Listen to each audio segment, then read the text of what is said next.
사람이 어떤 행위이든 간에 그 행위에는 그 행위를 하는 사람의 의지가 담겨져 있고, 더 나아가 생각이 있고, 더 나아가 사상이 담겨져 있다고 해도 과언이 아닙니다. 행동은 행동대로, 생각은 생각대로 분리하여 말할 수 없다는 겁니다.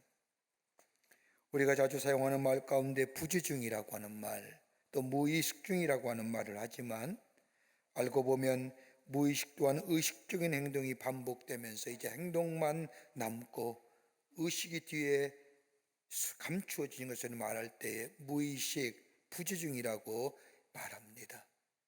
그러기에 변명할 것이 없습니다. 또 책임적인 자아라는 말도 있습니다. 나의 생각에 드러나는 나의 행동에 책임지는 것을 말합니다. 우리의 행동은 우리의 자신의 것이요, 우리 자신이 책임져야 한다는 말입니다. 그 예배 시간에 와서 그 관공서에서 점검하지 마세요.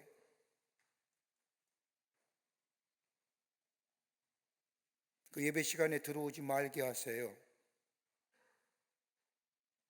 예배가 그런 사람들에 의해서 점검받아야 할 것이 아닙니다.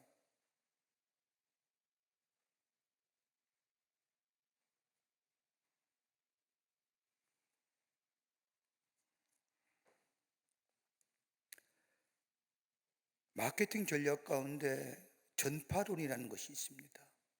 어떻게 하면 효과적으로 상품을 전파하여 많은 사람들을 하여금 구매케 할 것인가. 이 전파론 가운데 보면 사람을 몇 가지로 유형을 나누어서 이야기합니다. 그 하나는 첫째가 뭐냐면 변화를 즐기는 사람입니다. 이런 유형에 속한 사람은 대체 전체 사람의 5%밖에 되지 못한다고 합니다.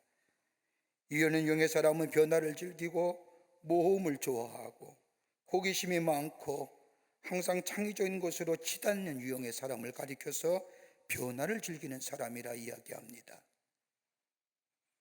두 번째 유형은 타인 인식형의 사람입니다.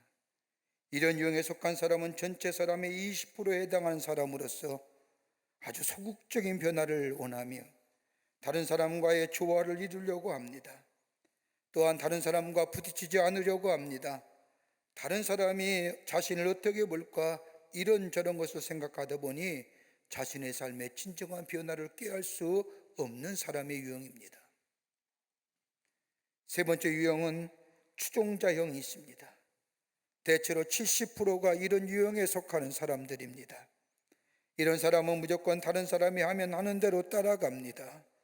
남이 가면 가고 오라면 오고, 그래서 유형에 따라가지 못하면 속상해합니다.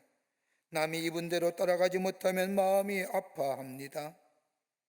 그러기에 남의 하는 일을 못 따라하면 그것이 악이라고 느끼고 남의 일을 그대로 하면 선이라 느끼고 사는 추종형의 사람입니다.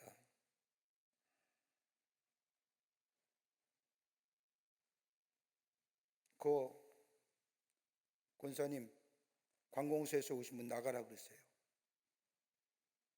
나가세요.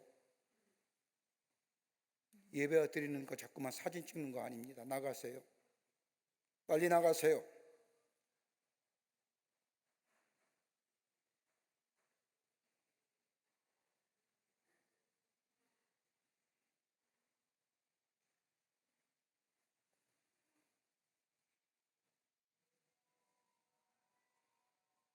여러분 용서하세요. 우리 예배 드리는 우리 교우들도 움직이지 않는데 들어와서 왔다 갔다 하면서 여러분 예배 드리는 거 사진 찍어 가는 거예요. 몇 명이 앉았느냐, 방역수칙 잘 지켰느냐. 교회는 최대한의 노력을 경주해서 방역수칙 지키며 예배 드리는데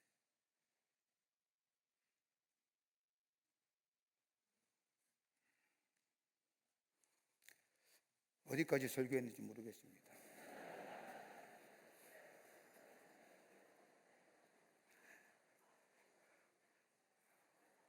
어디까지 했는지 좀 생각이 안 나서 아예 또 한 사람 유형의 사람이 있다고 한다면 고집불통 유형의 사람입니다. 소수의 사람들입니다. 자기의 고집대로 사는 사람을 말합니다. 자기의 생활 철학, 생활 태도, 그러게 이런 것이 방식이 무너지면 인생이 망하는 줄 알고 사는 사람을 이야기합니다. 이런 사람에게는 양보라는 것이 절대 없습니다. 다른 사람의 의견을 받아들이고 자신의 삶을 새롭게 개선하려는 노력이 필요치 않는 유형의 사람입니다. 그러기에 이런 유형 가운데 가장 불행한 사람이 있다고 한다면 마지막 유형인 고집불통의 사람입니다. 들을 수 있는 마음이 있어야 깨달음이 있는 거고, 깨달을 때에 거기에 지혜가 생기고, 그 지혜가 있을 때에 믿음이 생기고, 믿음이 있을 때에 능력이 나타나고, 능력이 나타날 때에 생명의 역사를 갖는데, 들으려 하지 않고 들려주지 않으니 깨달음이 없는 거고, 깨달음이 없으니 지혜가 없고, 지혜가 없으니 믿음이 생기지 아니하고, 믿음이 생기지 않으니 능력이 나타나지 아니하고, 거기에 믿음을 통한 생명의 풍성함이 나타나지 않는다.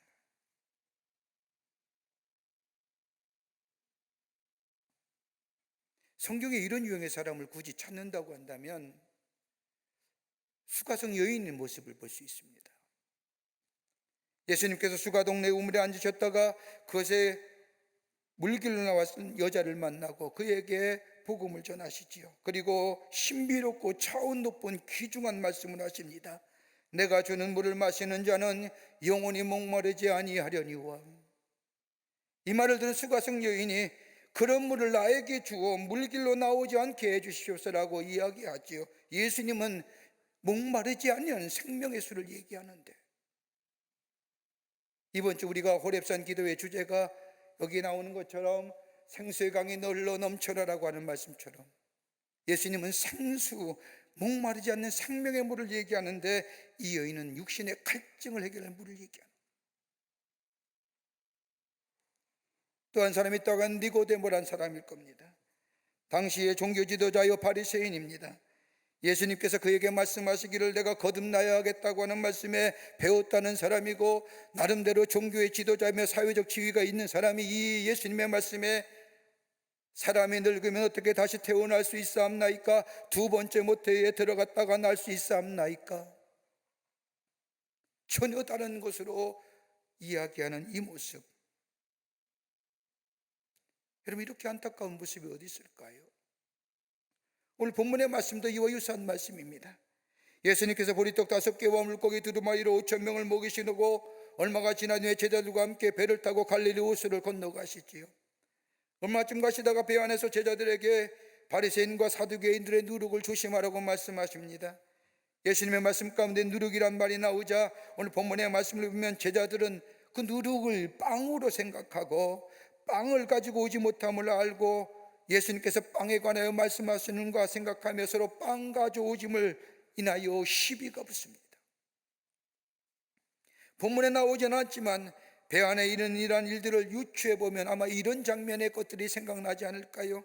예수님이 누룩에 관하여 말씀하시자 베드로가 제자들을 바라보며 야, 너희들 왜 빵 안 가져왔느냐 라고 말하자 계산이 빠른 가룟 유다가 당신이 수제자 아니요, 당신이 빵을 준비했어야지 왜 우리가 준비합니까? 라고, 이런 시비는 아니었을까요? 얼마 전에 오병이의 기적을 일으켜 5,000명을 먹이신 사건과 이적은 제자들이 봤어요. 그런데 이적을 일으키는 예수님이, 그 기적에 일으킨 예수님이 바로 그 자리에 있는데 빵이 없다고, 좀 전만 해도 물고기 2마리와 보리떡 5개로 5,000명을 먹이고 빵 7조각, 떡 7조각으로 4,000명을 먹이신 기적을 저들이 목도했는데, 그 중심에 기적을 일으킨 예수님이 저들 앞에 있는데 야, 빵 없다, 빵 없다 얘기하는 거예요.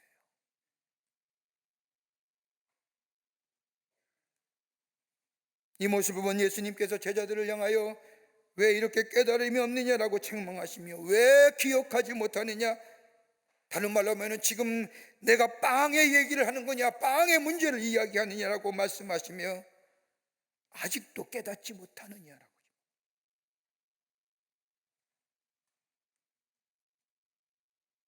깨달음이 없으니 지혜가 없고, 지혜가 없으니 자신들이 처한 환경과 여건에 따라 임의적으로 예수님의 말씀을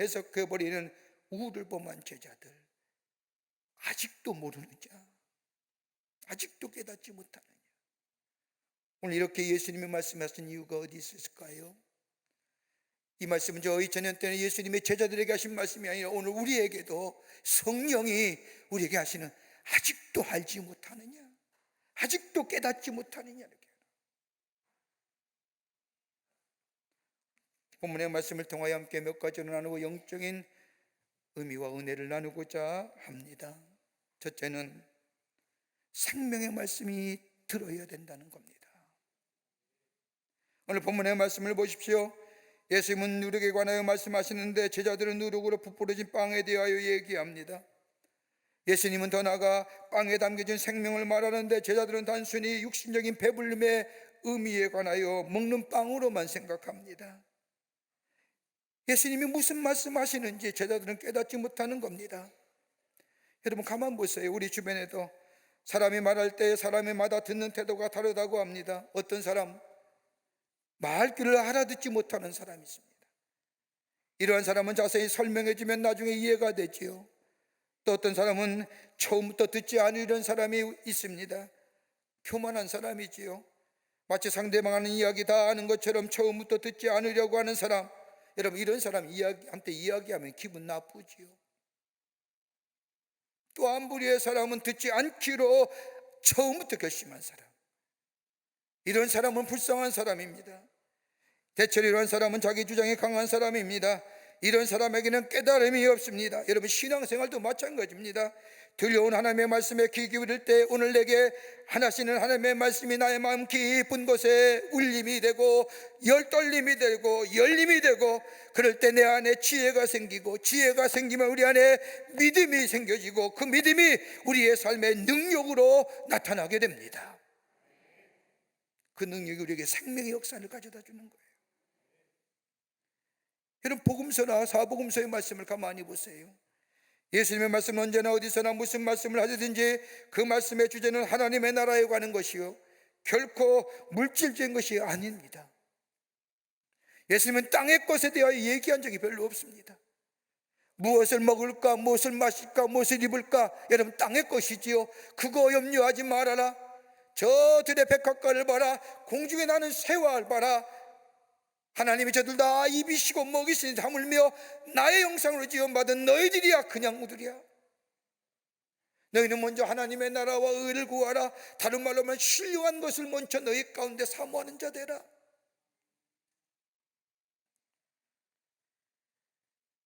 하나님 나라의 진리를, 신령한 것을 얘기하시는데 제자들은 뭐 가만히 보세요. 제자들은 신령한 얘기를 들으면서도 육체의 것으로 생각하는 겁니다.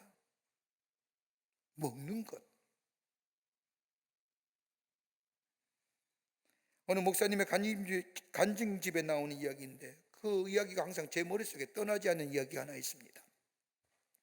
어느 농촌 마을의 작은 교회에서 목사하시는 목사님이신데 주일 아침 강단에서 말씀을 전하시는데 그 자리에 참석하시는 한 할머님이 말씀을 듣더니 목사님의 설교를 듣고 훌쩍훌쩍 우시는 겁니다. 그 모습을 본 목사님이 마음속에 은혜 받으셨구나, 은혜 받으니까 울지요. 그래서 얼마나 마음에 기쁨이 있고 부족한 사람을 하나님께서 써주시는구나 생각을 하고, 예배가 마친 후에 헤어지는데 문 앞에 서서 그 할머니가 나오게 할머니의 손을 꽉 잡고, 할머니 오늘 은혜 받으셨습니까? 울었잖아요. 설교 시간에 할머님의 우는 모습을 보고 제가 은혜가 되었습니다 라고 말을 건네자 이 할머니가 대답합니다. 아니에요.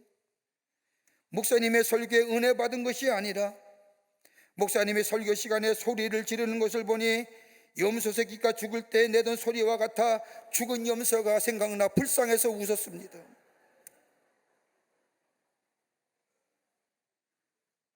이 정도면 골치 아픈 거지요.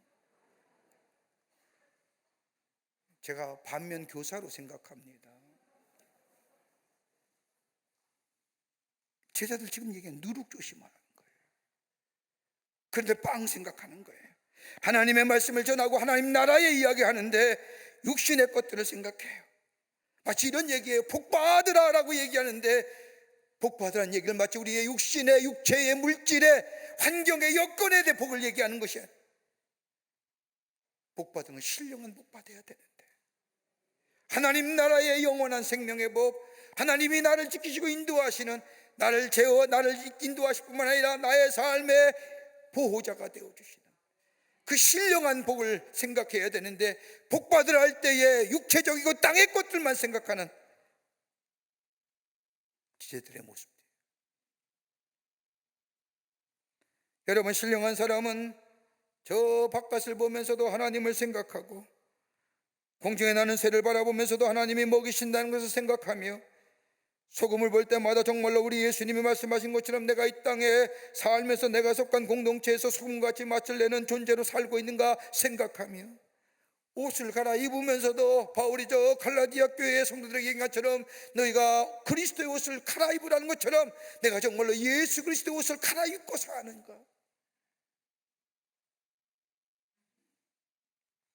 여러분, 예수님의 공생의 사역을 보면 예수님 행하신 일이 다 기적과 기적의 사건들로 넘쳐남을 보게 됩니다. 요한복음에 나타난 물이 포도주로 변한 이 가나의 혼인잔치의 기적의 사건, 다 하나같이 기적과 이적의 사건들을 일으키시면서 하나님 나라의 복음을 전하셨습니다.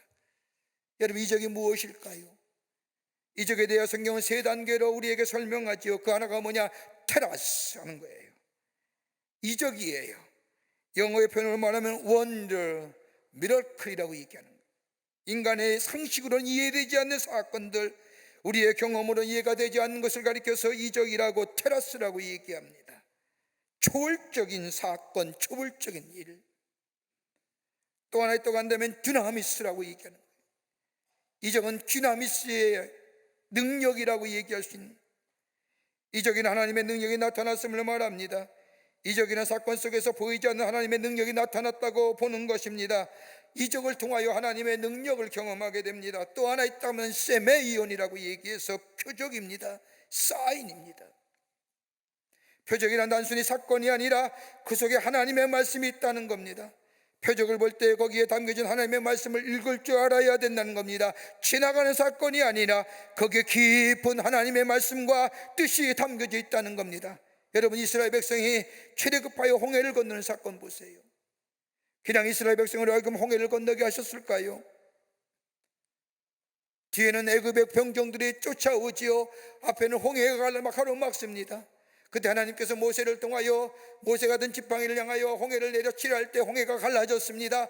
육지와 같이 되었습니다. 이스라엘 백성이 그 길을 건너서 홍해를 건너 저 하나님의 약속의 땅 가나안 땅에 40년 여정을 시작합니다. 뭘 사인하는 거예요? 뭘 표적하는 거예요? 하나님이 인도자가 되어주시고, 하나님이 보호자가 되어주시고, 하나님 홍해를 기적같이 건너신 것처럼 너희들의 삶을 기적같은 삶으로 인도해 주시라는 것을 사인하는 것, 표적으로 보여주신 거예요. 하나님의 뜻하신 바가 거기에 나타난 겁니다. 이것을 깨달을 수 있는 자. 오늘 제자들 보십시오. 좀 전만 해도 오병이의 기적을 경험했습니다. 떡 7개로 4,000명을 먹었습니다. 얼마나 놀라운 경험입니까? 그런데 그 경험, 그 기적의 중심에 계시는 예수님, 바로 당신들 앞에 있는데 누르게 얘기했다고 빵을 생각하는 자, 먹을 것을 생각하는 자, 그것 때문에 가지고 오지고 않았느냐라고 시비와 원망이 있는 삶, 예수님이 아직도 깨닫지 못하느냐. 하나님의 말씀이 들려올 때 그것을 나의 말씀으로 받아들이는 자, 나를 향한 하나님의 말씀, 그 말씀으로 받아들이게 될 때 거기에 지혜가 생기고 믿음이 생기고 그 믿음의 능력을 경험하며 더 나아가 우리 안에 생명의 역사가 일어나게 되는 줄 믿습니다. 나를 향한 말씀. 두 번째는 믿음의 말하라는 겁니다. 불신의 말 제어해 버리라는 겁니다. 배를 타고 건너가시면서 예수님이 누룩을 조심하라고 하는데 제자들은 빵에 대하여 말합니다. 얼마 전만 해도 예수님 행하신 기적을 경험한 제자들입니다. 물고기 2마리와 보리떡 5개로 5,000명을 먹이시고 보리떡 7개로 4,000명을 먹이신 놀라운 기적을 경험한 제자들, 그 기적에 일으키신 예수님이 저들 앞에 있는데 빵이 없다고 얘기하는 거예요. 그러면서 시비와 원망과 서로 다툼이 있는 거예요. 이런 모습을 본 제자 예수님께서 어찌 내가 한 말이 떡에 관함이 아닌 줄을 깨닫지 못하니라고 말씀하십니다. 여러분, 예수님은 하나님의 말씀, 하나님의 나라, 신령한 세계, 영원한 가치 있는 것에 대하여 말하고 있는지, 더 나아가 하나님의 나라의 믿음에 대하여 말하고 있는데 너희는 왜 깨닫지 못하느냐는 얘기입니다. 믿음의 말하라는 거예요. 하나님 나라의 언어 사용하라는 거예요. 하나님 나라의 말 사용하라는 거예요. 여러분, 믿음으로 받아들이면 우리 입에서 믿음의 말 나오지 않습니까? 그래요. 말씀을 읽거나 들을 때에 내 마음에 믿음으로 받아들이면 뭐가 나와요? 아멘, 할렐루야, 믿음의 말 나오는 거예요. 그러기에 믿음이 없이는 말하지 말라는 겁니다. 하나님의 놀라운 이적을 경험하면서도 아직도 먹을 것에 대하여 걱정하며 말하는 제자들의 이 불신앙의 모습, 이적과 기사를 행하신 예수님, 왜 그 기적이 있었는지, 왜 그것이 거기서 생겼는지 깨닫지 못하니 지혜가 부족하고 환경에 따라서 아무런 생각이 없으니 믿음 없이 말한 것이라는 거예요. 데이라는 사람이 쓴 황금문이라고 하는 책을 보면 사람이 적어도 말할 때는 세 가지 것을 조심하라는 겁니다. 말할 때 하나는 뭐냐? 내가 하는 말이 진실된 말인가? 이거 물어봐야 한다는 거예요. 가끔 우리는 다른 사람의 말을 할 때가 있지요. 누가 그러더라. 누가 그러는데, 여러분 기억하세요. 아무리 다른 사람의 말을 한다 할지라도 내 입에서 나간 말은 내 말이에요. 다른 사람이 그 사람에 대하여 뒷담화 했을 때 내가 그 뒷담화를 전하면 내 얘기가 그 사람의 뒷담화하는 얘기지 그 사람의 얘기가 아니에요.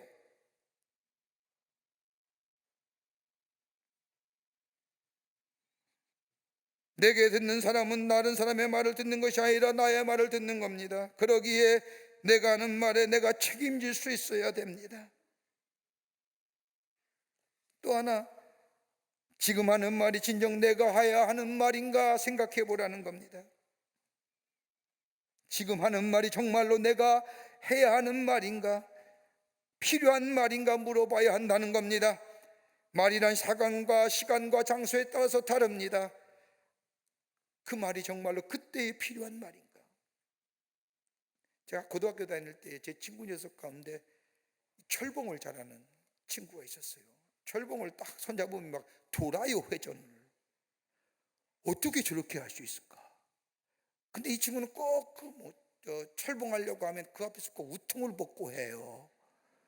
그러니까 친구들이 보면 야, 근육에 저 돌아가는 풍차같이 돌아가는 저 모습 보면서 입이 떡 벌려지지요. 근데 어느 날인가 그 모습을 넋놓고 보고 있는데 옆에 있는 친구 하나가 얘기합니다. 저러다가 떨어져 죽지. 이 친구가 그걸 하다가 들은 거예요. 근데 냈다 오더니 너 나보고 떨어져 죽으라고 했지. 싸움이 붙은 거예요. 여러분, 그건 입이 아니라 용서하십시오, 주둥이지. 그 잘하는 거 잘한다고 칭찬하고 박수 쳐야 할 걸 왜 그렇게 악한 말을 하느냐? 내가 하는 말 정말로 진정 내가 해야 하는 말인가 생각하고, 또 하나 있지요. 정말 내가 하는 말이 정말로 내 마음속에 사랑으로부터 우러난 말인가? 사랑으로부터 나오는 말인가? 시기와 원망과 질투 섞인 말은 아닌가 생각해 보라는 겁니다. 여러분, 말은 마음의 창입니다. 말은 나의 생각과 마음이 담겨져 나오는 것입니다. 남의 마음에 상처를 주는 말, 우매자의 말이요 우매자의 소행입니다. 그러기에 믿음의 말하는 겁니다. 가져왔니 아니 가져왔니 얘기하는 거 아닙니다.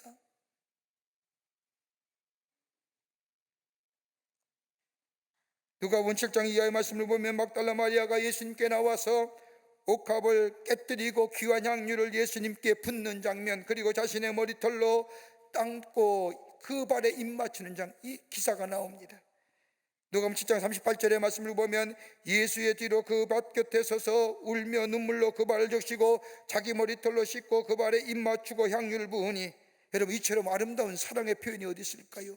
예수 그리스도 기름 부음 받은 자, 하나님의 아들, 우리의 구원자. 이걸 본 바리새인들이 시샘하잖아요. 더 나아가 예수님의 제자들 가운데 그 향유를 팔아 가난한 사람에게 주었다면 더 좋았을 터인데 라고 말하는 제자들이 있었습니다. 거듭나지 못한 모습. 오늘 제자들이 그런 거예요. 표적과 이적을 경험했어도 불구하고 저들 입에서 나오는 이야기는 불신앙의 말입니다. 여러분, 적어도 하나님의 은혜와 하나님의 기적의 손길 가운데 사는 삶, 조금이라도 불신앙의 말 하지 말아야 됩니다. 여러분, 말에 씨가 된다는 열 한번 생각해 보세요. 뿌린 대로 거둔다는 성서의 얘기가,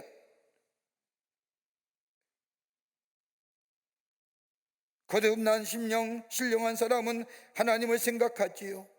기도합니다. 그리고 입을 열어 말합니다. 이것이 신령한 사람이고 신앙인 사람입니다. 그럴 때 성령이 우리에게 할 말을 하게끔 가르쳐 줍니다. 예수의 진리의 말씀이 생각나게 합니다. 그리고 말하게 합니다. 그러기에 믿음의 사람은 기도하며 하나님을 생각하며 말할 때에, 믿음의 말이 전달할 때에 거기에 생명의 역사가 일어나며 그 말이 우리의 삶, 그 하나님, 그 믿음이 우리의 삶을 풍요로운 삶으로 인도하게 해 주시는 줄 믿습니다. 믿음의 말하고 살자. 끝으로 부정적인 것은 조금이라도 버리라는 겁니다. 부정적인 것은 적은 것이라도 버려야 된다는 거예요. 오늘 예수님이 삼가 바리새인과 사두개인들의 누룩을 조심하라고 하신 것에 대하여 이 제자들은 빵에 대하여 생각하시지만, 예수님의 누룩을 조심하라고 하는 것은 저 바리새인과 사두개인들의 세속적인 것, 형식적인 것, 위선적인 것들을 조심하라는 겁니다. 여러분, 예수님이 말씀하신 누룩이 뭘까요? 마태복음 13장 33절 이하에도 예수님은 누룩에 관하여 말씀하셨는데, 그때 예수님이 말씀하신 누룩은 적은 양의 누룩이 많은 양의 밀가루에 들어가 그 전부를 부풀게 한다는 것 같이 복음이 온 땅에 전파된다는 교훈으로 누룩의 예를 들어 말씀하신 겁니다. 그런데 오늘 예수님이 제자들에게 말씀하신 누룩에 관한 말씀은 부정적인 의미로서의, 누룩이라는 것이 발효되는 것이며 썩게 하는 것이며 마지막에는 부패하는 것으로 전체 쉽게 퍼져간다는 것을 얘기하는 겁니다.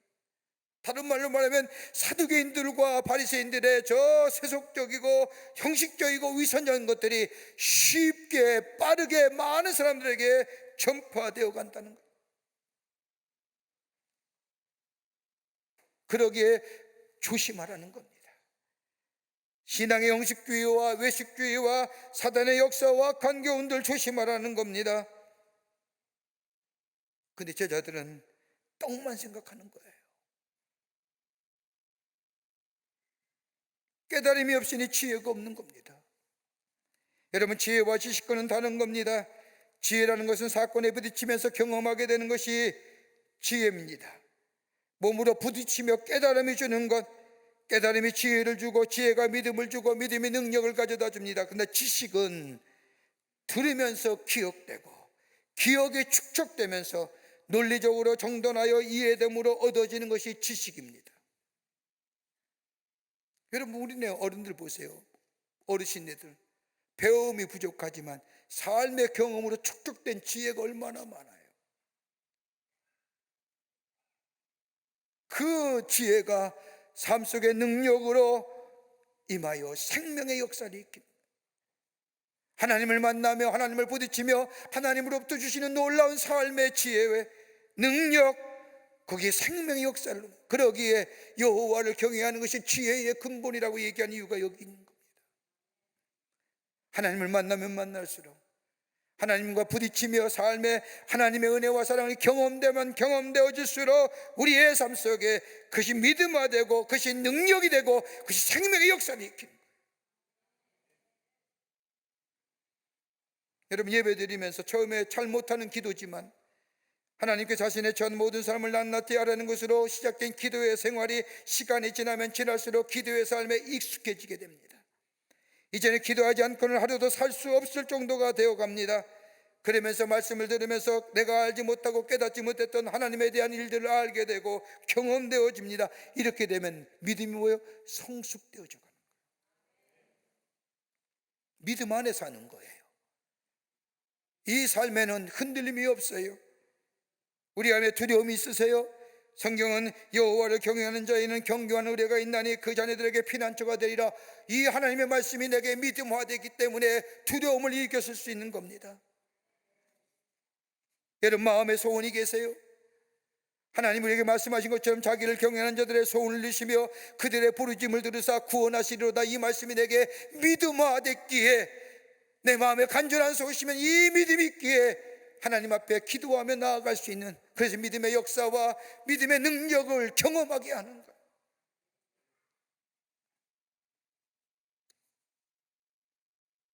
우리에게 필요한 것이 있습니까? 우리 안에 믿음이 있습니다.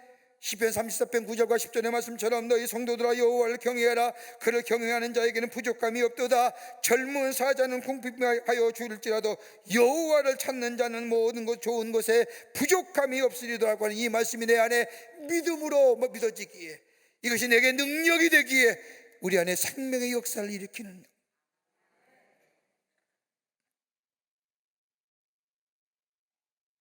내 안에 부정적인 것 조금이라도, 적은 것이라도 버릴 수 있는, 버려야 되는 그 믿음이, 그리고 하나님을 생각하며 하나님과 함께 깊은 영적인 교제함 속에 나아가는 인생, 그 안에 믿음이 성숙되어져 가고 깊어지고 넓어져 가는 그 믿음 속에 우리 안에 생명의 역사가 일어나며, 그로 인하여 비범한 신앙의 주인공 될 뿐만 아니라 하나님 주시는 풍요로움의 역사를 경험하는 하나님 나라의 복된 백성이 되는 줄 믿습니다. 내게 들려오는 말씀, 나의 말씀으로 듣는 거예요. 내 말. 그러기에 하나님의 말씀을 나게 주시는 말씀으로 받아들일 뿐만 아니라 내 입에서 나오는 말, 믿음의 말하며 부정적인 것을 버리며, 그리고 신령한 자의 모습으로 살아갈 때, 우리도 비엔들에서 물고기 2마리와 보리떡 5개로 5천 명을 모신 오병의 기적의 역사가 저 2000년 전만 이루는 게 아니라 오늘 우리의 삶 가운데 이루어지는 놀라운 풍요로움의 역사를 경험하는 복된 하나님의 백성이 되는 줄 믿습니다. 이 믿음 가지고 승리하시는 여러분과 저와 되시기를 주의 이름으로 축원합니다. 살아서 역사하시는 전능하신 하나님, 하나님의 베푸신 은혜와 사랑을 생각할 때에 감사와 찬송과 영광을 돌려보냅니다. 믿음을 가지고 깊은 믿음의 자리에 서서 주께서 말씀하신 것 신령한 눈으로 바라보게 하시고, 그로 인하여 주의 말씀 따라 살아가는 저희들 되게 하여 주셔서 주께서 주시는 놀라운 은혜 속에서 풍요로움의 역사를 경험하는, 그래서 증거하는 저희들의 삶 되게 하여 주시옵소서. 성령이 도우실 줄 믿으며 예수님의 이름으로 기도하옵나이다. 아멘.